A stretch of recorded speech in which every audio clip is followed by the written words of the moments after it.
விஜய் இந்த 3 மாஸ்டர் பிளானை பண்ணனால தான் இந்த இடத்துல இருக்காரு. அப்படி இல்லைன்னா இவரை யாருமே மதிச்சிருக்க மாட்டாங்க.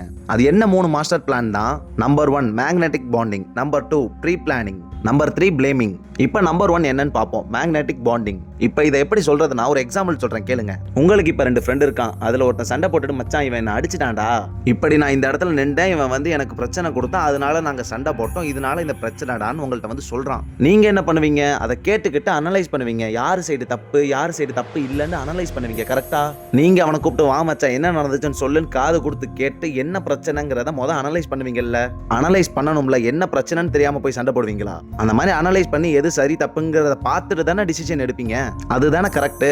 இப்போ உங்களோட இன்னொரு ஃப்ரெண்டு வரான். அவன் வந்து சொல்றான், டே மச்சான் என்ன ஒருத்தன் இப்படி அடிச்சிட்டாண்டா பிரச்சனைடான்னு சொல்லாம, டே மச்சான் என்ன அடிச்சிட்டாண்டா எனக்கு ஒன்று தான், நீ சும்மா இருப்பியா, நம்மெல்லாம் யாரு, நம்ம எவ்வளோ ஃப்ரெண்ட்ஸு, எனக்கு ஒன்று தான், நீ வராம இருப்பியாடா மச்சான்னு சொன்னா உங்க புத்தி என்ன யோசிக்கும்? ஐயோ நான் இவன் கூட போய் நிக்கலன்னா இவன் தப்பா நினைச்சுப்பானே, நான் தப்பு செஞ்ச மாதிரி ஆயிருமேன்னு உனக்கு ஒரு கில்ட்டை கொடுத்துருவான். கரெக்டா?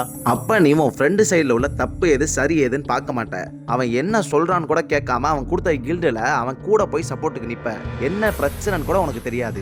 இதே தாங்க விஜய் பண்ணாரு. அவருக்கு ஒரு பிரச்சனை வரும்போதெல்லாம் இந்த விஜய் அண்ணாக்காண்டி நீங்க நிக்க மாட்டீங்களா, இந்த விஜய்க்காண்டி நீங்க இருக்க மாட்டீங்களா, விஜய்க்காண்டி மக்கள் இருக்காங்கன்னு அவரா சொல்லி சொல்லி மக்களை பிரெயின் வாஷ் பண்ணிட்டாரு. அதாவது மக்களே என்ன நினைக்க ஆரம்பிச்சிட்டாங்கன்னா, விஜய்க்கு ஒன்னா நான் போய் நிப்பேன்டா, விஜய் தாண்டா எல்லாங்கிற மாதிரி அவர் அந்த வார்த்தையை ரிப்பீட்டா சொல்லி சொல்லி உங்களுக்கு எப்படி ஆயிடுச்சுன்னா, விஜய்க்கு ஒரு பிரச்சனையா நான் போய் நிப்பேன். இப்போ அவருக்கு பல பிரச்சனை இருக்கு. அது எல்லா பிரச்சனையும் அவர் எப்படி மறைச்சாருன்னா, இப்ப த்ரிஷா பிரச்சனை நம்ம எக்ஸாம்பிளுக்கு எடுத்துக்கிட்டா கூட அது எல்லாம் வந்து கேஷுவல் ஆக்கிட்டாங்க. இது வந்து மோகன் ரவிக்கு நடந்துச்சு.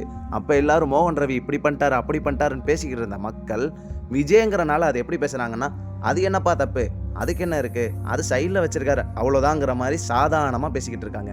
இப்போ நான் சொல்றது புரியுதா? இதுதான் மேக்னெட் பாண்டிங். அதாவது நீங்கள் வேணான்னு இருந்தாலுமே அவராக உங்களை பிடிச்சிருப்பாரு. வாங்க நான் உங்களோட அண்ணன், நான் உங்களோட தம்பி, நான் உங்களோட பையன் சொல்லி உங்களில் ஒருத்தராக மாறிட்டாரு. அதனால மக்கள் எப்படி யோசிக்க ஆரம்பிச்சிட்டாங்கன்னா, என்னோட அண்ணன் தோற்றுவாரோ, என்னோட தம்பி தோற்றுவானோ, என்னோட பையன் தோற்றுவானோங்கிற மாதிரி விஜய்க்கு போய் ஓட்டு போட்டாங்க.